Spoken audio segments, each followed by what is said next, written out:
you kind of knew what was happening and who the individuals were and if they had additional needs. And how was that experience different from not knowing anything about your learners?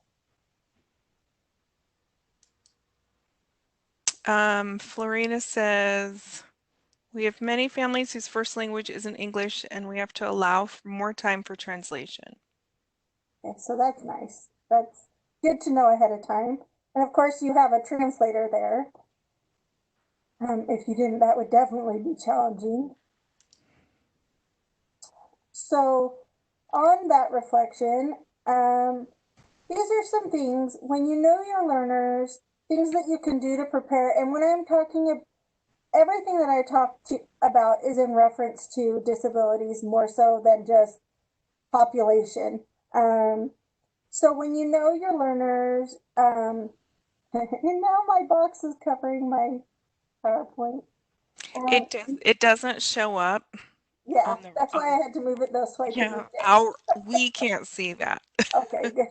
So So in here, you don't have to worry about it. um,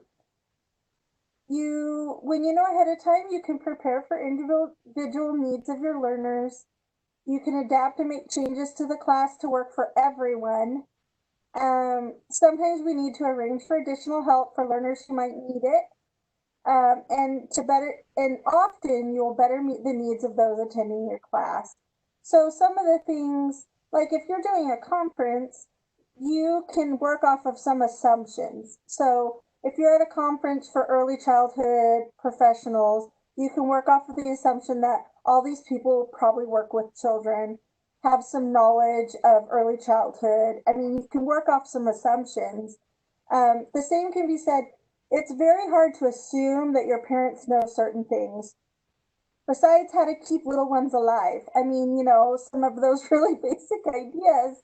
Um, but really, parents know a great deal, and most learners have a lot of background information. So, what I'm talking about here is preparing for additional needs. So, if they have a hearing impairment, or if they have a low reading acuity, where you need to maybe simplify your handouts, these are things that really just help the class go better, and it makes it a greater experience for your learner. Come on, let me go. Okay, so just a little tidbit about disabilities. Um, when we're thinking about learners and individuals with disabilities, I want to throw up a little bit of some statistics because um, the chances of you having an individual attend one of your classes who has a disability and probably could use a little bit of support is significant. So if you think about it in the fact that 1 in 10 parents who live with their children, um, 1 in 10 parents who live with their children have disabilities. So just parents. I've thrown out just one population, and 1 in 10 parents have a disability and are raising children. Um, the other thing that, in this, it breaks it down a little bit more. 40% of disabled parents have non-severe disabilities, while 60% of disabled parents have severe disabilities. Um, Another thing to be aware of is parents with disabilities are more likely to have children with disabilities. So then we're doing generational adaptations and supports. Compared to parents without disabilities, parents with disabilities are more likely to need government assistance and experience financial insecurities than just typical population. Um, Something that I was surprised when I was doing my research is disability benefits. So a parent that's on disability benefits, it will not increase if a parent with disability has a child. I was really actually pretty surprised by that because the need goes up. The need for resources, the needs for supports, all of those things go up, except that those benefits don't change. Um, Presently, and this is in the United States, so some countries are addressing this a little bit better than we are in the United States, but presently there is very little in the way of direct supports and programs specific to parents with disabilities raising children with or without disabilities. So most parents with disabilities get some sort of program supports, some sort of, they work within agencies, they probably worked with many of you, but those supports very rarely have professionals that are trained in raising children, specifically, or education or background in that. So really what you're having is maybe an aide coming into the home who knows how to work with an individual with a disability, but maybe doesn't necessarily have the skills to teach that person with disabilities how to raise a child or how to parent. So then you get a little bit of a conundrum because the specialties don't necessarily match up. And then you add another layer of a child with a disability, with a parent with a disability, and then what do? There's just very little out there. There's some online presence more than anything else. And rural areas have next to no supports for parents with disabilities. Parents with disabilities are significantly more likely, greater than 60% more likely to be reported to CPS for abuse and neglect than parents who are typically able. So, of that population that needs supports, they're also more likely to be reported for not properly taking care of the children. So this is a population that we really need to adapt for and provide additional supports.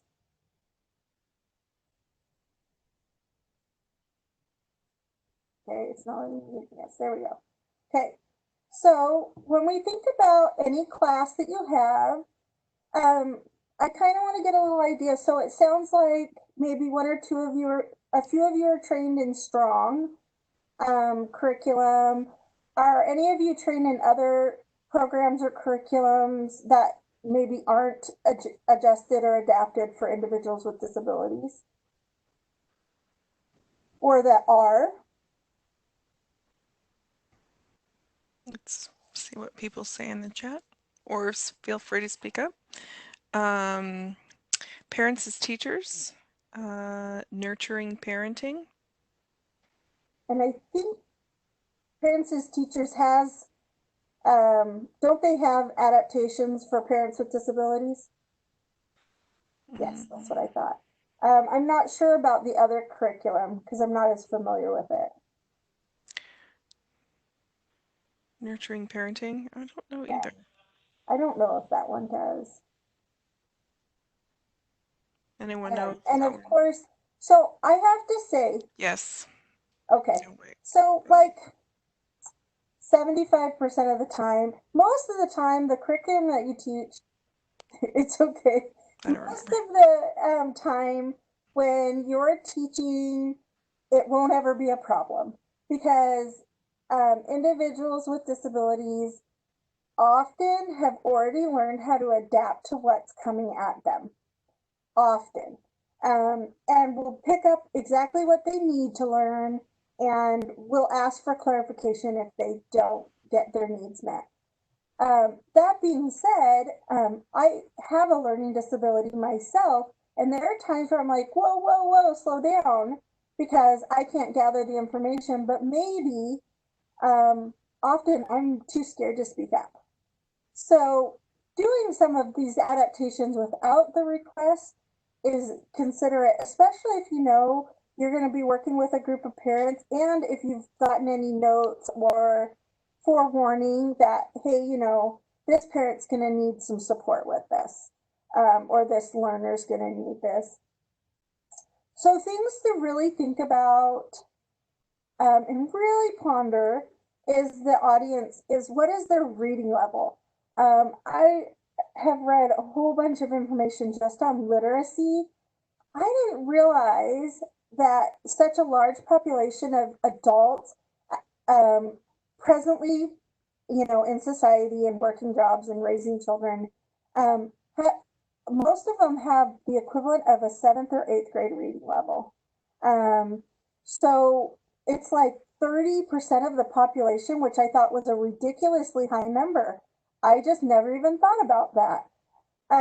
So really make sure that handouts and things that you're giving are simply written. So with a reading keeping in mind like brochures, handouts, all of those. A rule of thumb, correct me if I'm wrong, Maureen, but is to not have anything at more, higher than like a seventh grade, fifth to seventh grade reading level. Um, when you're, unless you're really doing like a professional development, but when you're working specifically with parents, just think simpler wordings than more advanced. Don't dumb it down, but make it as easy to understand as possible. It also makes it Karen, easier. if What? well, Karen, if I can jump in, yeah, there's I haven't used it in a long time, but somewhere when you're creating a Word document, a place where you can click on something and it tells you what reading level you're at. When I was with parents as teachers, we used fourth grade reading level. We never did anything higher than a fourth grade reading level. And another thing is to have lots of white space and lots of pictures. People, John Medina's brain rules, vision trumps all the other senses, that a picture really is worth 1,000 words. So don't clutter up handouts with lots of words. Visuals is huge. Visual representation is big. Um, Also take into account vision or hearing needs. There's a really good, there's some really good resources on getting handouts and things translated for vision and hearing impaired. In fact, every state has a sensory disability council, as far as I understand, if I understand that correctly. And a lot of those, you can send them programs you do all the time, and they will adapt and change some of your handouts to meet the needs of vision or hearing impaired, which I thought was phenomenal because that's not, I mean, I know generally some things that I should do for individuals with disabilities with vision or hearing, but I'm not specialized in that. So it's really handy that there's some programs that will do that for you. Um, and then to really remember how people learn best. Sometimes that's one of the questions that I ask. I do a pre-survey when parents register for my class so that I can get a better idea of who is attending. And one of the things I ask is, how do you learn best? Just so people can tell me.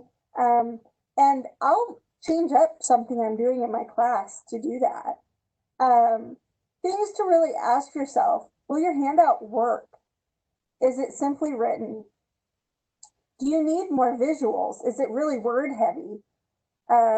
When you brainstorm, do you have learners that might need a list of ideas instead of just generating them?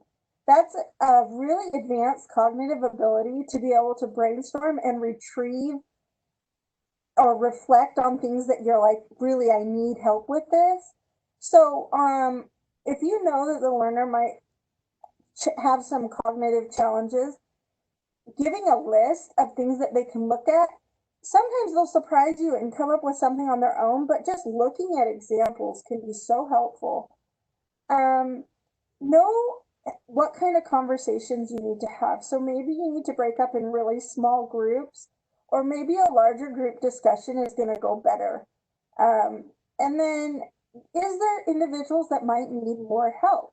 Can you team them up with someone, or can you make sure that you have extra assistance in your classes? So an example of an adaptive formant is exactly what Maureen was saying. So I pulled this off of a handout that I was reading on, that is given to new parents who have disabilities. And it's a list of like 20 different statements, and then it's accompanied with some sort of picture. So this one just says, parents are often scared to get help from services. They think that people will say they can't be good enough parents and their children will be taken away. This is a true fear. And in fact, I've worked with many parents with disabilities, and this is their number one thing they ask me before they even agree to do services is, if you come to my house and you don't like what you see, will you tell me before you report me to CPS? It caught me so off guard. I was like, oh my goodness, there was such fear in the parent, and they followed with, the mom was like, everybody that's worked with us so far has reported us, and I don't know what we're doing wrong. And so the first thing we worked on is things that made her, that was of insecurity for the family, and how to support them. So things that she had been told by social workers that investigated that needed to be addressed, we talked about, so what are you doing to feel comfortable with that? And, you know, just really brainstormed and talked about that. So right from the get-go, statements like this help that parent know that she could just talk to me about it. So the next part of this presentation is how to support parents adapting what they learn to meet their child's unique needs. So we teach a positive parenting class through Families Together. It was designed by the person that founded Families Together, and we've adapted it and changed it. In fact, we've added some of the strong curriculum in there just to really strengthen what we're teaching the families on positive parenting behavior strategies for home. And the thing that comes in ours is made from the get-go to address children with disabilities. So there's a whole bunch of brainstorming and unique ideas. And but I found that some curriculum that I've taught, I've had parents say, well, that doesn't apply to my child because we don't, that isn't even a thing. These are things that I will think about before I start teaching a parenting class, especially if I know that the parent is raising a child with disabilities. First, if it's possible, I always arrange for a time to meet with the parent one-on-one after I've taught the classes so that we can tailor anything that was covered directly to that child, because children with disabilities have very unique needs. The next thing that I do is consider strengths and needs of a child. So how is this really going to work for them? What are the child's strengths? What needs need to be met? What is the intellectual ability of the child? I mean, can the child even brainstorm solutions with the parent? Or can the parent do that with the child? Is this possible, or how are we going to need to adapt it? Is there physical needs that's going to impede or impact parenting?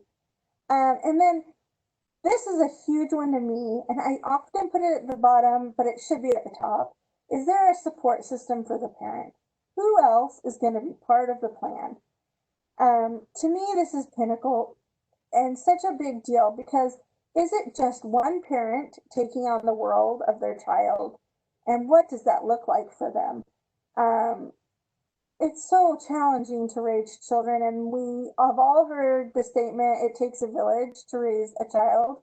Well, it takes way more than that to raise an individual with disabilities and to help them feel successful. So what kind of support system is there, and how can they be a part of planning?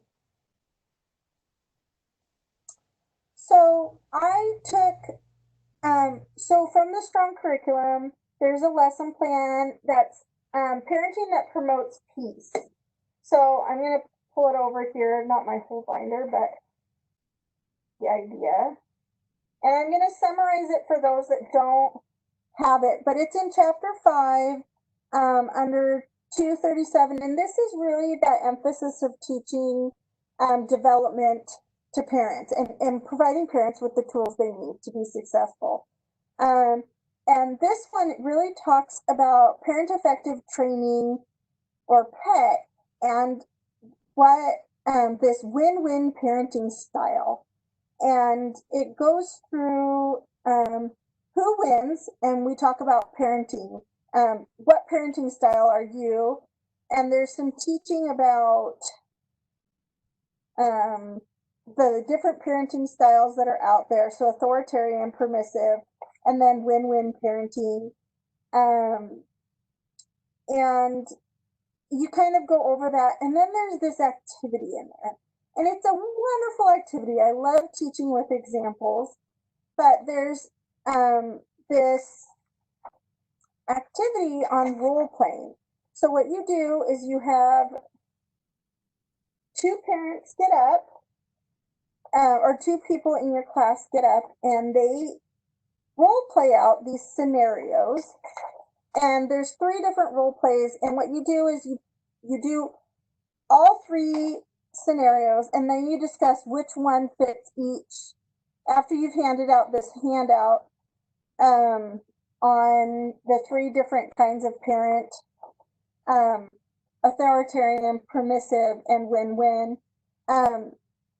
You go through and you pick which scenario is the best example and of each of the different types. So, for example, the first one is the parent saying, "Time to clean up now, Jimmy. It's bedtime." The child says, "No, I'm making a picture and I'm not done yet. And I don't want to go to bed." And the parent grabs the paintbrush from the child. "Don't you say no to me. Clean it up right now." And then the child responds, "But my picture, I want to paint more." And the parent grabs the picture. "It's time for bed now and no painting tomorrow." Child crying says, "No fair. I never get to do what I want. I hate you." So those are the examples. And there's 3 different ones. So the scenario that I did for adapting this is the family. Mary has a 6-year-old boy named Fred who has autism and is nonverbal. Mary is a single mom and is struggling with Fred's behavior of pinching and hitting when he is being redirected. Redirected meaning it's time to change activities and do something else. Fred was just kicked out of his childcare due to his behavior. So this lesson, for the most part, met Mary's needs. She got to understand parenting styles and how she can parent to promote peace. When we get to the role-playing activity, mom states after it happens, "These really don't help me with my child. He can't be reasoned with. I don't think I fit any of those styles as a parent." So there's your conundrum, right? So it's like, okay, what do I do? So you have 2 choices. If it's a small enough group and you think this parent's going to be open to discussion, maybe you start a discussion. But most of the time, you'll say, "Hey, how about we meet and set up a time for me to come out to your house?" Because 1, we don't want to humiliate a parent when in front of other parents. And we want to really make sure that the parent feels secure enough to talk to you about the frustrations there. So changing it up. You meet with mom, Mary, one-on-one for direct application. You can ask questions like, "What do you do when you need Fred to change activities, like stop playing on the tablet?" And you wait and you let mom tell you what that looks like for her. Okay? Write it down, take some notes. You could even video record that, right? Listen to what mom says about what she does and walk through the different parenting styles with her and see if she can think about maybe what might be a good fit to give an example of what she's doing, is one approach. Or you could just go through and talk about how she meets. My favorite approach is to stay positive. So really talk about how what she's doing is part of the win-win approach. And then win-win talks about being creative and finding a solution that makes you both happy. A few options that you could try are, okay, let's work together. I'll put a flower in a pot and you use the big spoon to carefully put some dirt around it. We can get a couple done before school. I really don't want you to get dirty because you're leaving for school soon. So let's go inside now and we'll plant the plant together. You seem bored with me out here while you wait for your ride. Let's go inside and we'll plant later. Want to read a book or play something for a while? So you're thinking of kind of those win-win solutions. Well, if you have a child with autism that's nonverbal, negotiating isn't necessarily going to be successful. So using the knowledge you have about autism, your win-win examples could be asking mom, "Well, what kind of tools do you already use?" And you could use those. Or you could talk about creating a visual schedule that's natural. Having a visual schedule where he can choose what goes first, second, and third.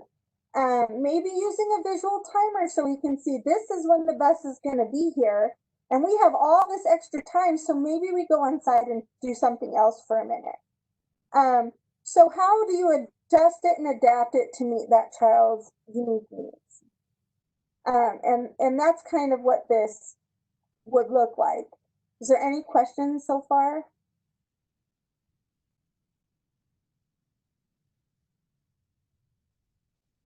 No questions. I mean, the thing that I love is that the way all of the strong lesson plans are written with the experiential learning cycle is exactly what you're doing, because you have some sort of a scenario and you talk about that scenario, but then you do move on to real life situations. The whole point of having some sort of a little role play is, like you said, just to get the idea of what this is all about.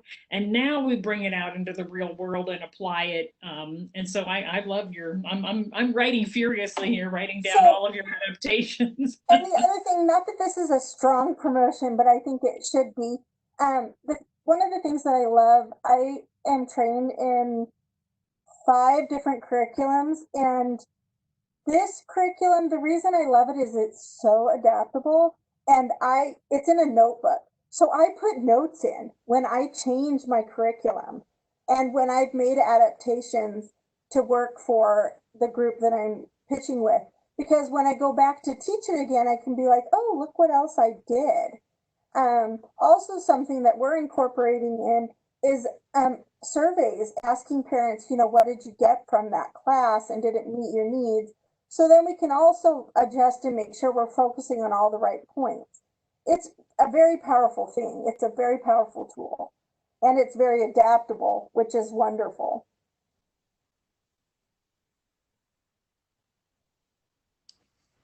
So the last part, and I think, is anybody familiar with reflective practice or something along those terms?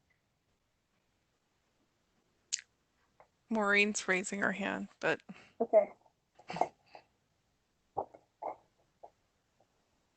So reflective practice is a really big push in Washington State right now. So a little bit about me. I work for 2 agencies. Moscow is it butts right next to Pullman, if you're not familiar with that part of the States. And I work in Pullman a lot. So I serve 2 states, and one of the big pushes, both states are working very hard to provide the best they can to the families they serve. And Families Together, we provide supplemental curriculum, parenting classes, advocacy supports, and we're kind of a fill in the gap agency. So my other job is I do birth to 3 programs for children with disabilities, Part C, and which you guys know is Idaho Infant Toddler. Washington contracts that out. So, anyways, one of the things that I'm seeing across both states, is this idea that we need to be more aware of what we're teaching and reflect on it. So I found this really cool book, and I'm going to show it to you.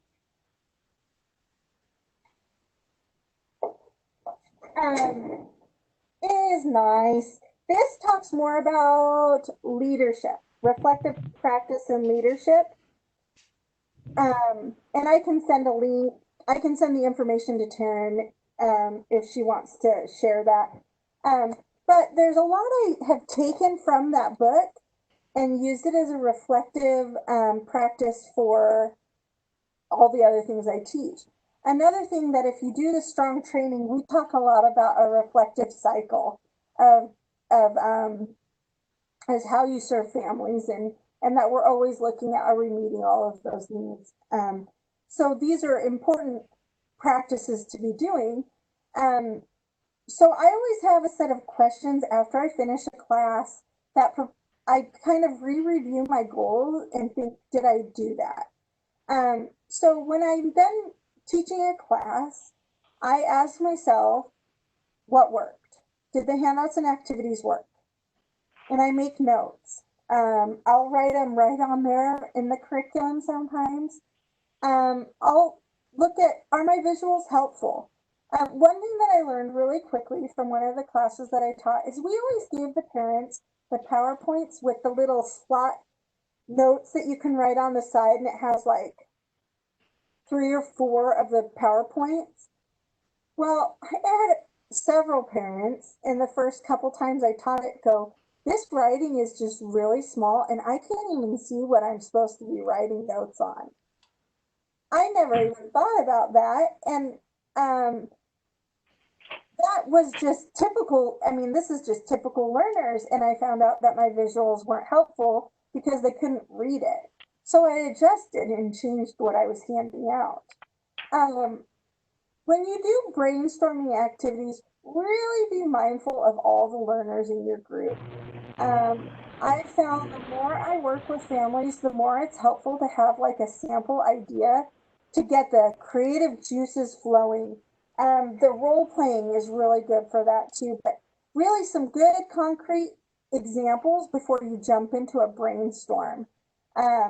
Most curriculum is set up that way. The strong curriculum is pretty much set up that way, but just really thinking about that. Also think about what conversations were productive and which ones just got all of your learners off topic.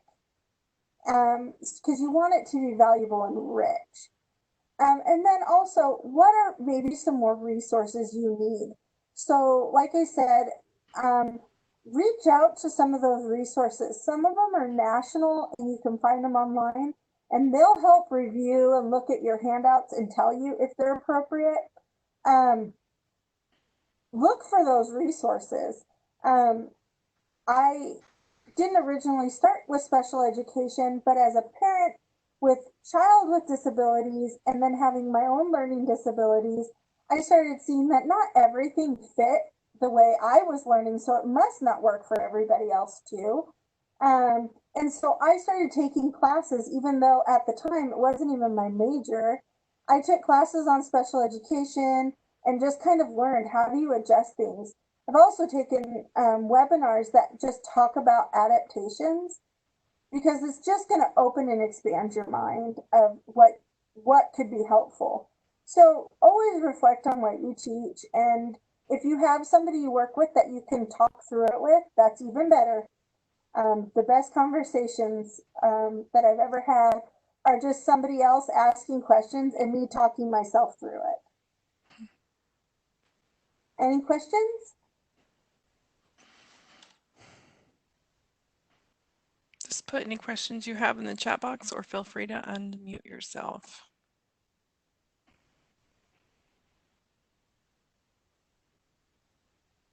So that's it. I have a question for you, Karen.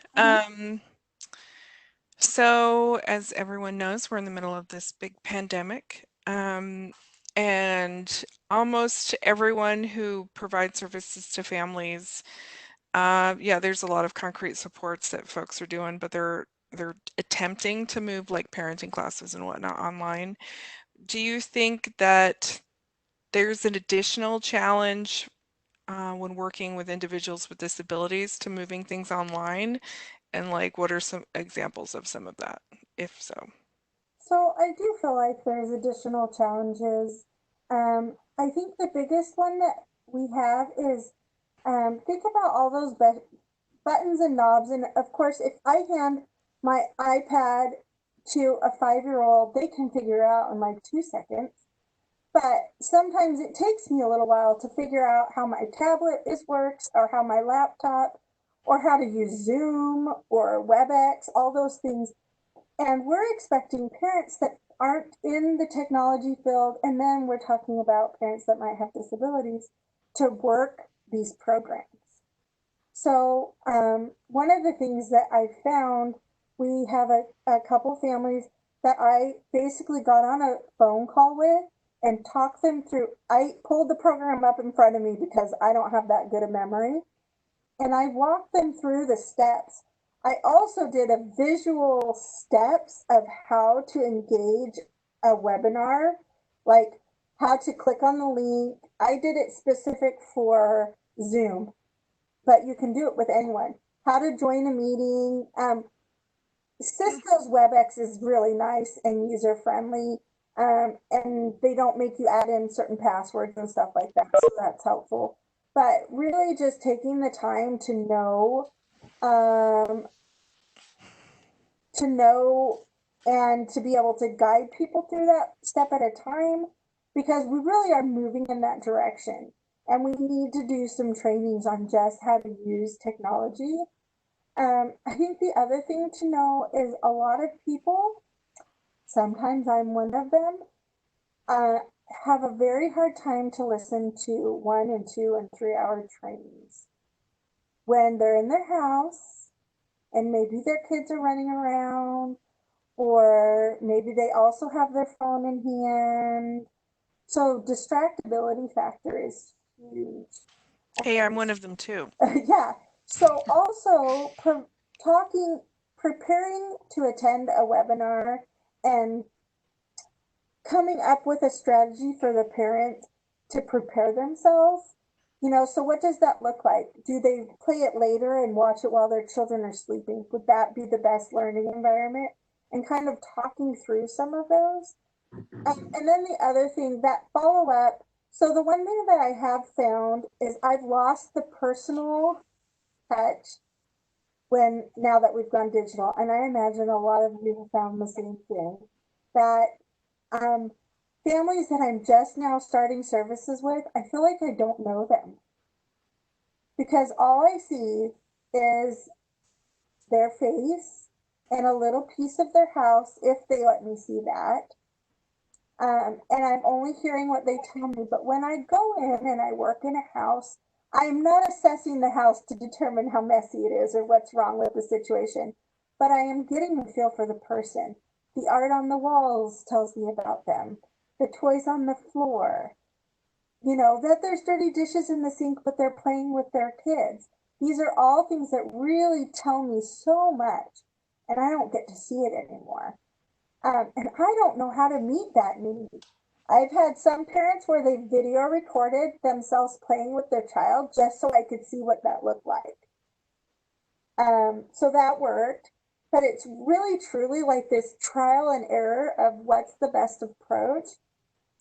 I don't know if any of you are part of the Infant Mental Health Collaborative through,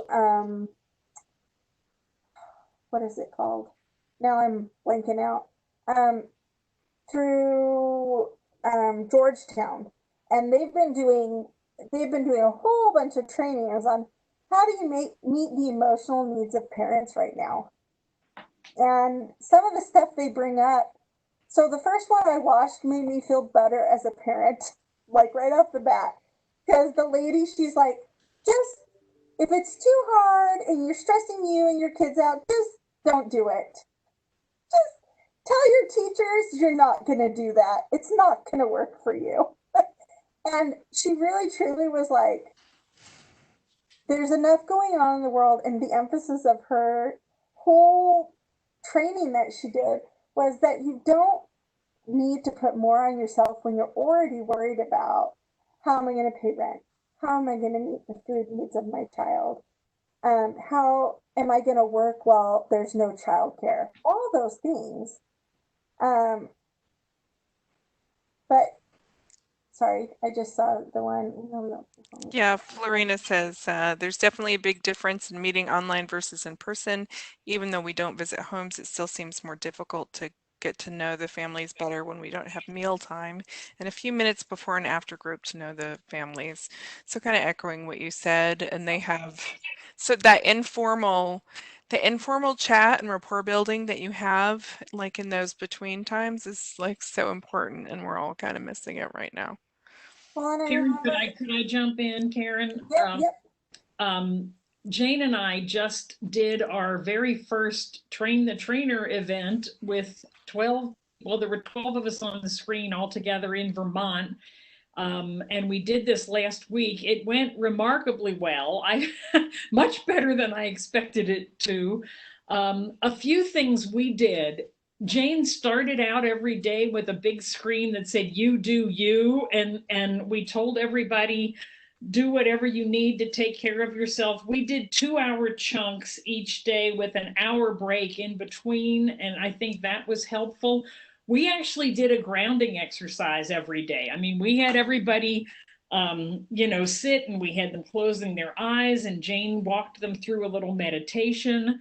The other big thing we did that was just massively helpful is we used the breakout rooms. So every time there was some sort of a discussion period, we would put people randomly into breakout rooms, and Jane and I we went in there too, partially because I didn't know how to not put us in. So, um, but it was good because that way we got to know people in little 2s and 3 groups, and we made the breakout rooms very short. The longest one we did was 5 minutes. Most of the time we only did 2 or 3 minutes, just enough to get people to because we didn't want them to get bored. So there were lots of other little hints and tricks that I know we're running out of time here, but if anybody would be interested, I feel like we really learned a lot last week, and everybody seemed to really enjoy the training, thank God. Well, and that was a group that had already done a similar, like they had quite a bit of foundational, right? That you had mentioned. Is that the group you mentioned last week in our? Yeah, well, the group was people who are very, very experienced in social and emotional learning in a system called the pyramid model. Okay. And their task with this grant that they have, their task was to overlay the Strengthening Families Protective Factor framework onto the pyramid model that they were already doing. So most of them were not well versed in the strengthening families yet. So we did a lot of grounding in the strengthening families work, and then doing like a crosswalk between what they were already doing. And it was really easy in my mind. We were just pulling the protective factors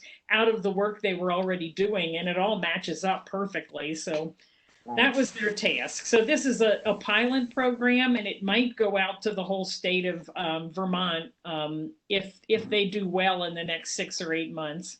See, and it's those kind of things. So I think as we move forward as professionals, having moments where we can sit down and even discuss some of those challenges. I think the last one that I sat in, everybody kind of had a universal, I'm really worried what we're going to see when children are back in person. Because some of those moments where we could pick up on maybe some abuse and neglect, when we see people in person and address it before it gets out of hand, we're not getting that opportunity. So then there's that fear as well. So I think really moving forward in Idaho Children's Trust Fund supporting this and moments where we can kind of talk about some of these struggles and come up with, well, how do we make online is never going to be the same as in home. I mean, just like was in the comments, we are never going to have that kind of connection through a computer. I mean, it's just not the same. And I'm okay with that.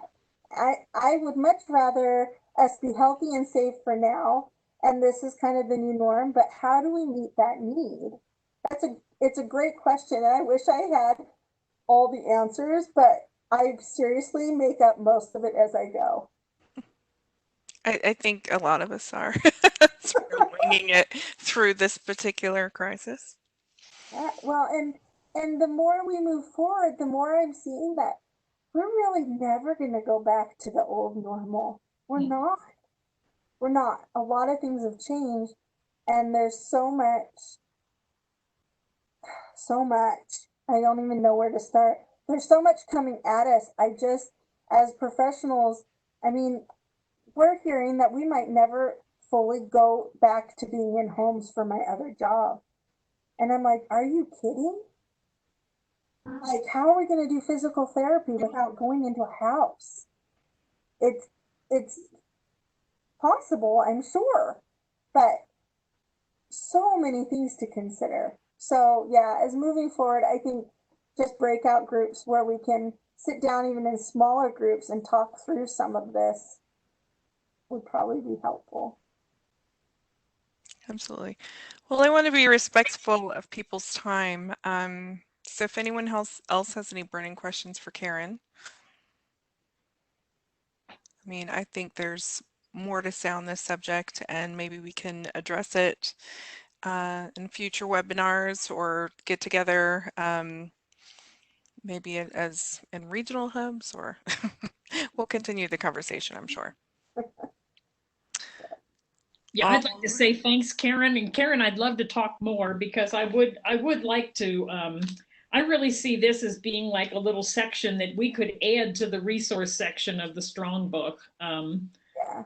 Get that book even fatter. Well, and that's what we had talked about very Yeah. briefly when you were doing the training, is to be able to sit down and just create a section with ideas and tips, and really honestly, I'm almost at the point where I'm like, certain diagnoses just get their own few pages, because I can't it's hard to generalize autism and incorporate it like with all the other disabilities or intellectual disabilities. They almost need their own categories each time. So, yeah, I'm looking forward to it. Right now, I'm still in the research, gathering information, and then compiling it so we can sit down and go through it all. But it's coming. I'm just about a month. That's a good phase. I'm about a month behind. So. All right, Florina says, thank you, Karen. Lots of good info. Tricia says, thank you so much. Yep. Thanks, guys. All right, I'm going to disconnect us here with a minute left. And Karen, I appreciate you, and we will continue with our webinar series next week. Okay, all right, take care, everybody. Bye.